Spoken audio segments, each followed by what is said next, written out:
So in a minute, I'm going to talk about Edna. But before we talk about Edna, I want to talk about why we talk about Edna. It turns out that I was working with a team, one of the world's largest credit card companies. Um, this team was working on corporate credit cards, and they were dealing with a challenge, which was that their corporate customers were were actually so upset with how the corporate card management system worked that they were threatening to cancel all their cards, and some organizations had thousands of cards, cancel all of them and move to a different corporate credit card. So the company was in a complete panic. This was um, a panic that was burning fires all the way up to the highest levels of the organization. The account managers who manage these accounts were just getting constant barrages from the customers about how awful the experiences were. And so I started to work with the team to try to help them get past this. And one of the first questions I asked was, do you know what the user's experience is like? And they said, yeah, we do. And I said, how do you know? And they said, well, we've done usability testing with people and we've seen it. Um, and I said, no. Can you tell me what the entire experience looks like? Right? Can you tell me? Because they'd seen me talk about Edna before, I said, could you draw me what your Edna's experience looks like? And there was this sort of silence. And eventually the head of research just said, yeah, no, we don't have any idea. And they had been doing usability testing. They'd been doing usability testing occasionally with real customers, but because all these customers were sort of in a panic about this thing, the account managers weren't giving them access to the customers because they were afraid that that would just make things worse. So, um, so they were mostly doing usability testing on either random people they recruited out of panels who had nothing to do with managing corporate credit cards, or employees of the credit card company to pretending that they managed credit cards. And so they didn't really know what the actual experience of these administrators who have to manage hundreds or thousands of cards were like. They didn't know what made their job easy or hard, other than the complaints that they were constantly getting through the account managers who were just basically repeating what they were hearing, but not really getting a lot of good feedback. And I have found that this inability to describe what a real user's um, uh, experience is like is uh, is really a, a, a flaw in the way that we think about UX, because this is probably the single most valuable piece of information we can have, we can share with our teams, we can move forward. But most teams don't have this information. They don't have access to this information. They don't know how to collect this information. They don't know what to do. They can't answer basic questions like, what does the entire life cycle look like for a customer or user? Are there variations in the life cycles? They had all these customers who were complaining about this thing. Are they all having the same experience, or are they having different experiences? Do all users approach the product in the same way?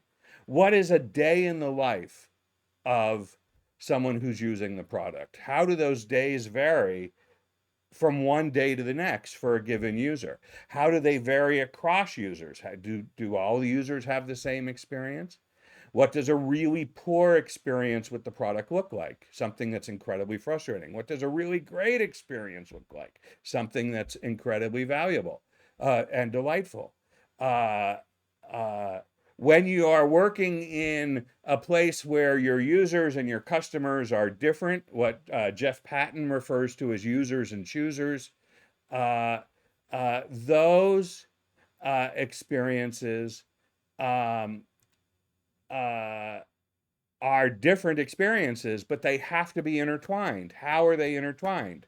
Because the people who are choosing the product need to understand what the experiences of the people who are using the product are. So all of these things um, are critical. And this is not a tool problem. This is an entire approach to UX problem, right? The tools will not solve your problem with this. They are only mechanisms to make certain slices of the process a little easier. But you don't need fancy tools. You don't need anything more than a way to draw on a card or something of that sort. So this is key. When teams don't have this, they often turn to average experiences. And this is a problem because in UX, averages don't really exist. Right? Talking about an average experience means that you're talking about no one's actual experience. People aren't threatening to drop the product and move to a competitor because of average experiences. They are dropping the product because they're having a poor experience. And even having an average poor experience will not solve their specific issues. Similarly, when people have great experiences, they're nothing like the poor experiences. So having some sort of average where you take a poor experience and a great experience and you paint something in the middle is not helpful at all. So we want to stay away from averages. We want to stay away from anything where we are taking the real people out of the story. Because when we do that, we harm our ability to actually deliver great experiences.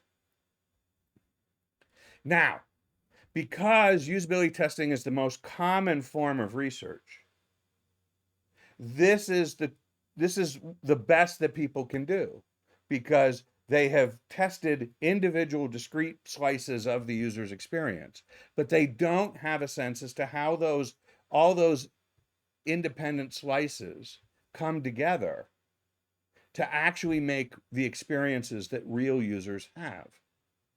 So while we can show some sort of usability testing results, and we can say, we tried this with 10 people and 8 people had no problems with it, we don't know how that actually works in the context of a user's real experience. We need to understand what the real experience is. So with that, I'm going to introduce you to Edna. Edna is a real person. Edna is someone that we spent actual time with. And we sat and we watched Edna's experience. And we can think about Edna's experience as a timeline. Those of you who hang out with me on these things have seen me do this 100 times. But we're gonna get into how we get Edna's experience and what we do with it.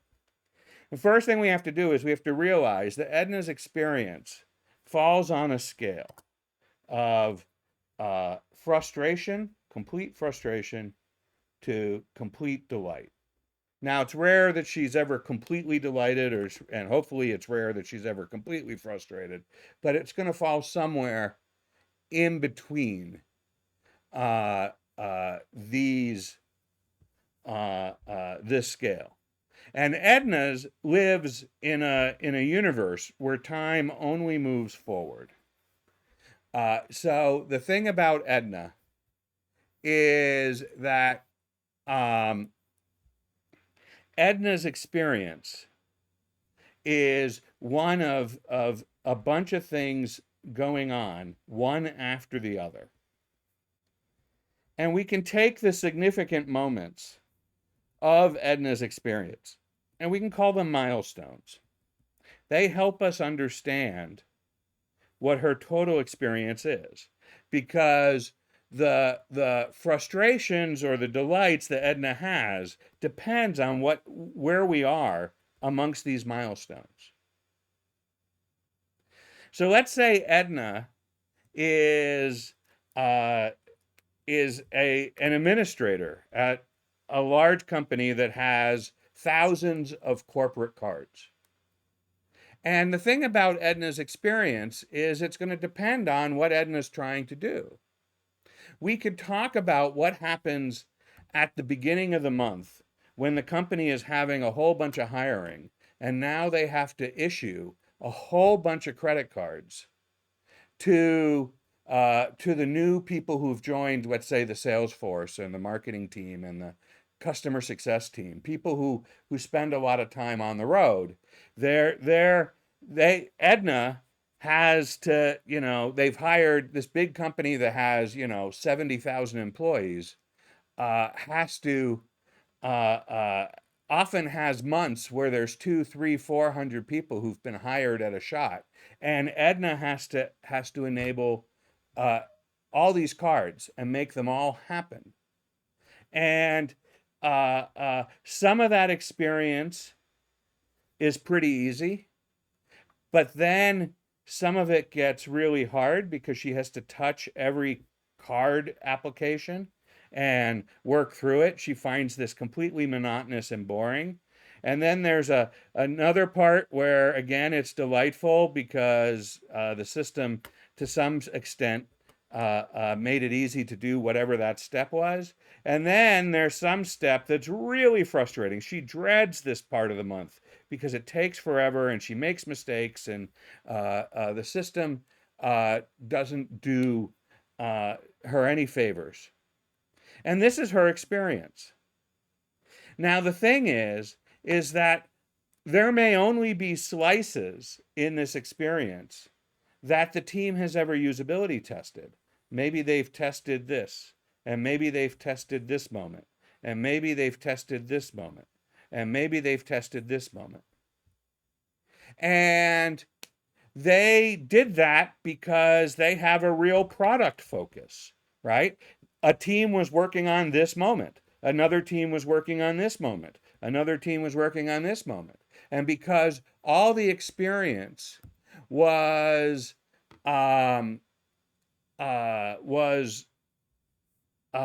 sliced up, because that's what you do in Agile, you slice everything up. The problem is that they don't have an entire picture of the experience. They only have a picture of the discrete moments. So this is a sampling that doesn't give an accurate picture of the entire experience from one end to the next. And that's what the team needs. Now, one way to think about this is that there are poor, good, and great experiences. Now, I've talked about this before, but if we look at that scale, right, this is the scale of from frustration to delight.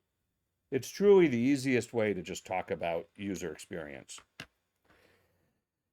We can refer to anything below this midline, right? So this midline is where anything below it is where things get frustrating, right? So this is where frustrations live. And anything that introduces frustrations is poor UX, right? It is here where we've missed the expectations of the user, right? They expected it to be easier, and it's not easier, and therefore we've created a poor user experience. That's on us. And the this whole area is where we first have to focus, because we can't even begin to talk about things on the delightful side of the scale until we stop missing basic expectations. So this is the starting point. We can then say, okay, when we cross this line, and by the way, the line here is satisfaction, right? So and this is why satisfaction surveys actually don't help us, because when we ask people if they're satisfied, they're talking about just getting to that line. It means it's not poor UX, but it's not actually good or great UX. And I've said this before, but if we were talking about food, uh, satisfaction is the equivalent of food being edible. And nobody gets excited about a restaurant that's edible, right? Oh, you got to try this place on the corner. It's incredibly edible. This is not something that anybody cares about. So we want to stay away from satisfaction. It's not a high bar. We can do so much better. So anything above this line is delightful. We can call the area here good UX. And that's when we meet expectations.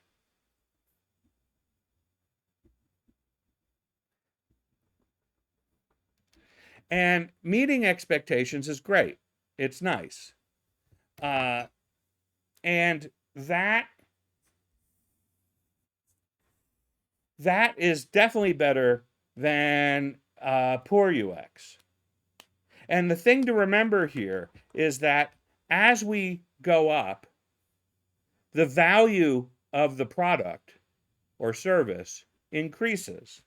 When we move up here, we are seeing value get better, which means that if there's two products on the market and people have a choice between something with a poor UX and something with a good UX, not only will they choose the thing with the good UX, but they are often willing to pay more for the thing with the good UX. So this distinction between poor UX and good UX is critical. We need to get the products to at least be a good user experience. But we shouldn't stop there, because there is a point up here where we get to a great user experience. Think about, an amazing restaurant. Think about an amazing product, something that really won you over. And I'm going to guess it won you over because it exceeded any expectations that you had. And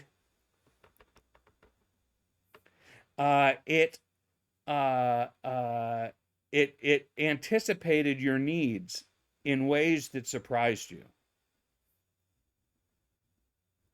And that's when we talk about something being truly delightful.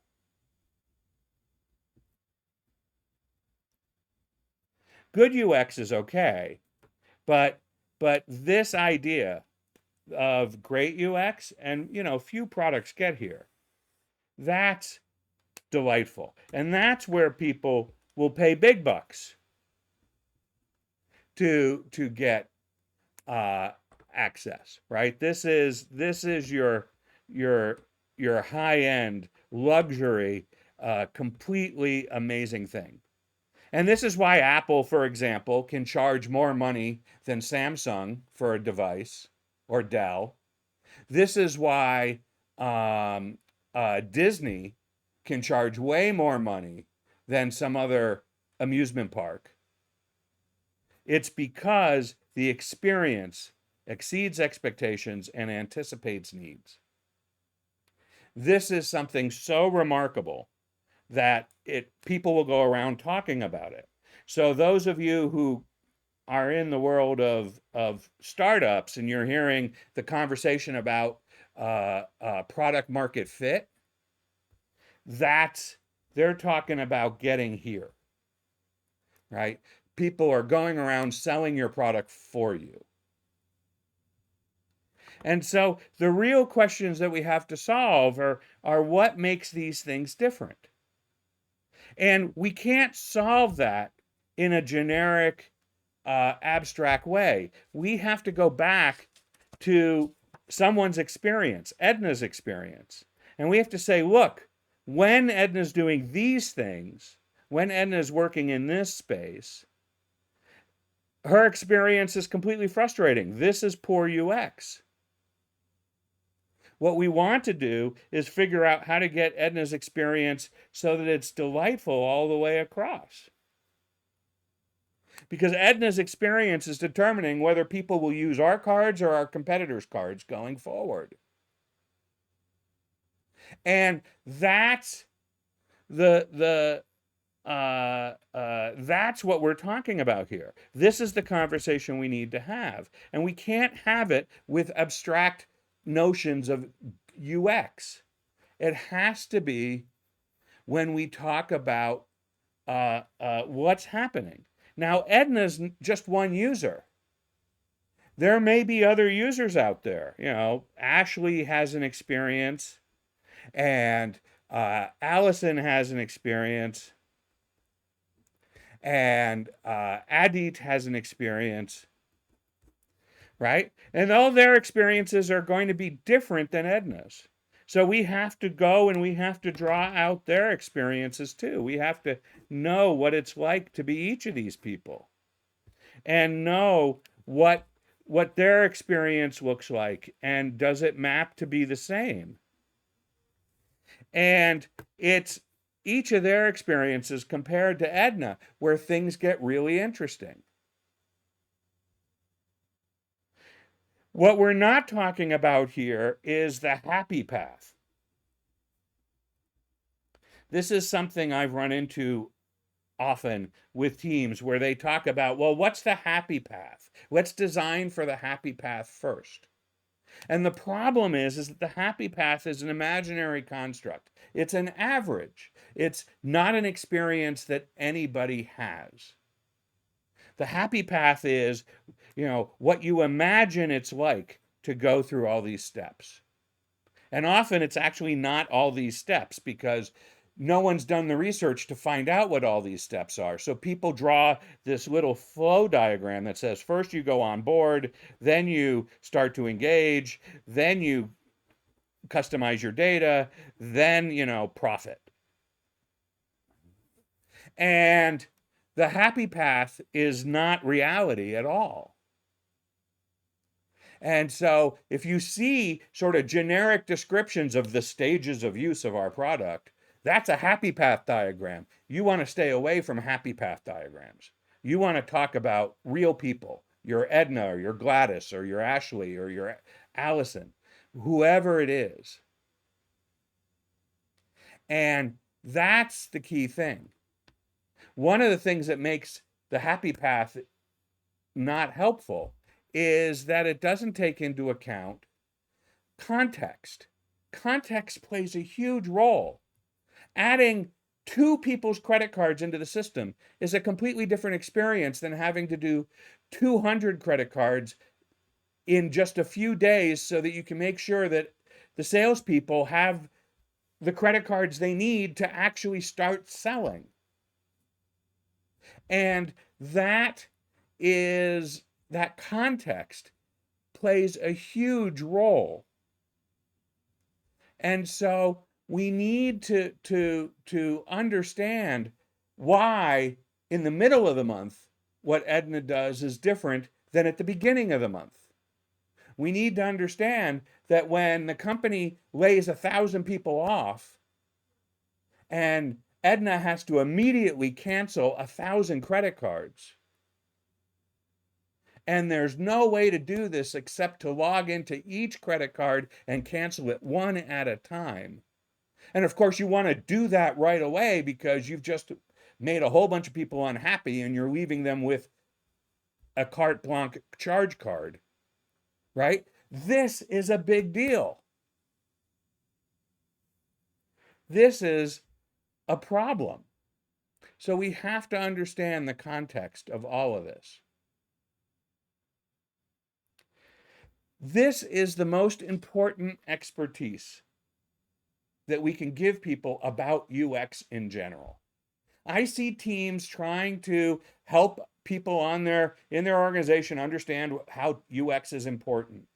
And what do? They teach UX concepts. They try to basically replicate some sort of UX boot camp.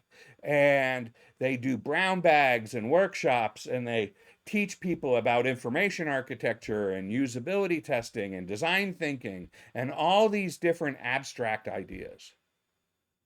None of these things make a difference. You don't see any organization that has succeeded because the UX team has successfully taught abstract UX concepts. The teams that you see that have tremendous success are the teams that go straight to what it's like to be Edna. They draw out every step. They tell the story of what's happening in Edna's life, and then what happens in Adit's life, and then what happens in Ashley's life, and then what happens in Allison's life. They are talking about the specifics. And then they back into why this is a UX problem. And they only reveal any abstractions about UX that the team absolutely needs to know in order to help make these experiences better. The most effective leaders start by describing what the best experience looks like of all the people they've ever met, and what the worst experience looks like of all the people they've ever met. Why are those different? What made the best, and what made the worst, the worst? And those types of conversations are what are huge. These are the things that is easy for peers, for stakeholders, for executives to understand. They can see how the worst experiences are completely frustrating and undesirable. That gives them a reason to try to improve them. They can see how the best experiences are much more valuable to customers.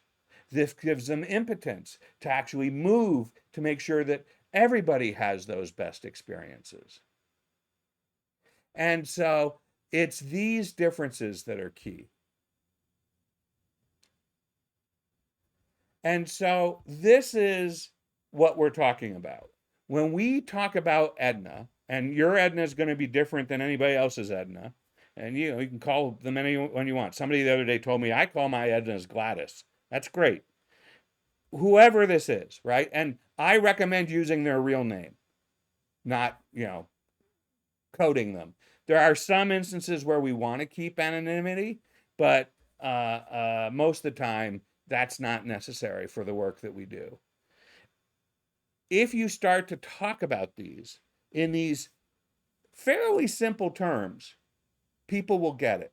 If you start to get into what I see as the majority, if you Google customer journey maps or service blueprints, you will see these diagrams with this embedded in this giant chart that is just really complicated. And this is averaged. It's not a real person's experience. It's an average customer journey, an average service blueprint. When you get into that, you lose people. You lose the people you're trying to win over to get the influence and the funding and the permission and all the things to actually keep things moving.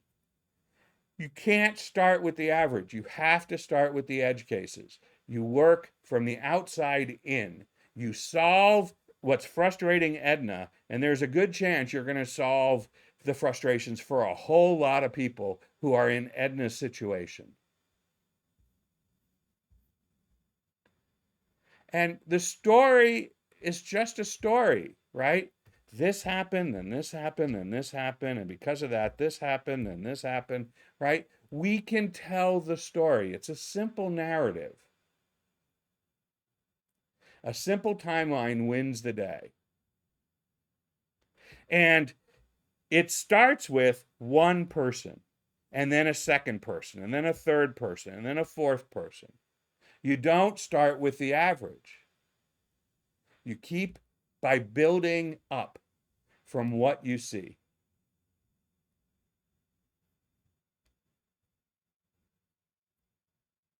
In order to get this information, we're going to have to conduct research.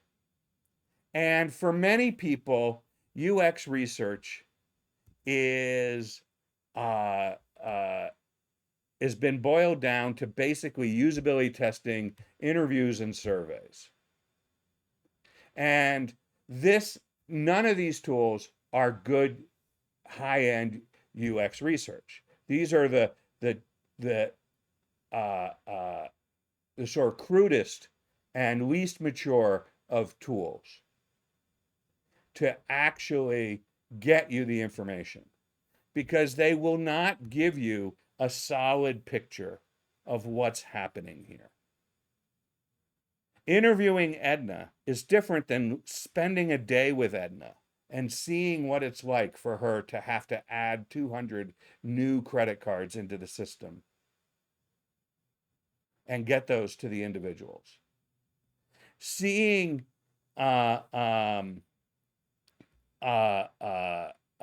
surveying Edna will not come anywhere near giving you a picture of this. And as we've talked about, usability testing will only give you slices. You need to spend time with Edna. You need to spend time with Adit. You need to spend time with Ashley. And by the way, those account managers who are not that excited about about giving you access to customers, it's because we're not actually telling them what we're going to get from that experience. Those account managers are the front line of our UX research team. We should be treating them like researchers. We should be training them to be better researchers. Salespeople, support people, customer success, all of these people are doing research every day. They're collecting information about the experience of the users. We could probably get them to draw out Edna's experience, and they would get much closer than anybody else would. But then we could talk to them about the gaps, about what they're not sure about, where their confidence is low. We talked a few weeks ago about how confidence plays a role. Confidence says that after talking to Edna and Adit and Ashley and Allison, I've got enough of a picture that if I go talk to Becky, I'm going to get a similar result to what we've seen. And then if I go talk to Becky and I see something completely different, my confidence should have been really low. So confidence is our ability to predict that what we know today is actually going to predict what we're going to see tomorrow. So we can measure confidence. We can use confidence to help us point out where we're missing things and where we need to invest in more research. So these are consistent. I've put in the notes a chart of maturity going from no research at all up to strategic research. Strategic research is where you're going to really start talking about how the the things you're learning from these users have high level strategic value to the organization, so that the organization can be completely uh, uh, innovative.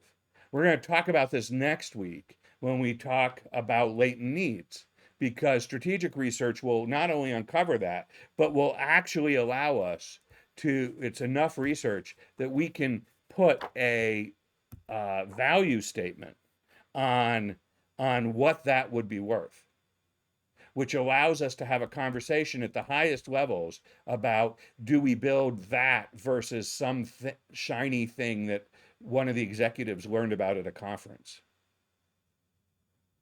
And so understanding all the different stages of research is key.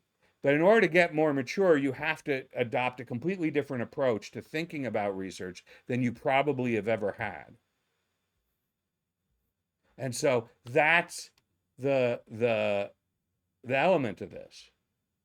Next week, we'll talk about what that strategic research looks like. The week after that, we're going to talk about what we call the -1 stage of the maturity, the things that set you back, the things that get in the way, unmoderated usability testing, surveys, particularly satisfaction surveys, NPS, the system usability score,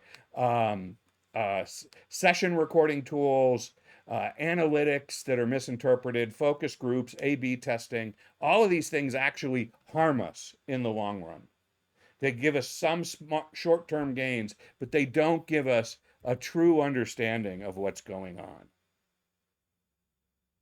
And so understanding all of these things is key. That's what we're going to talk about the week after next. So to sum up what we've been talking about here, the place that I recommend all teams start is to try and draw Edna's experience, to use a low confidence in your understanding of Edna's experience to really push to get more research into the mix, to stay away from averages, but instead focus on the extremes. What's the worst experience a user has ever had? You should be able to draw that out and walk through it. What's the best experience a user has ever had? You should be able to draw that out and walk through it. And then map them together and say, why do we have such differences? And you should be able to talk about this. This is the place we start our conversations. When we talk about these real world experience, the experiences of Edna, the experiences of Adit, when we talk about them, people get it. We don't have to get into any sort of average analysis or data grouping tool or anything like that. People get it.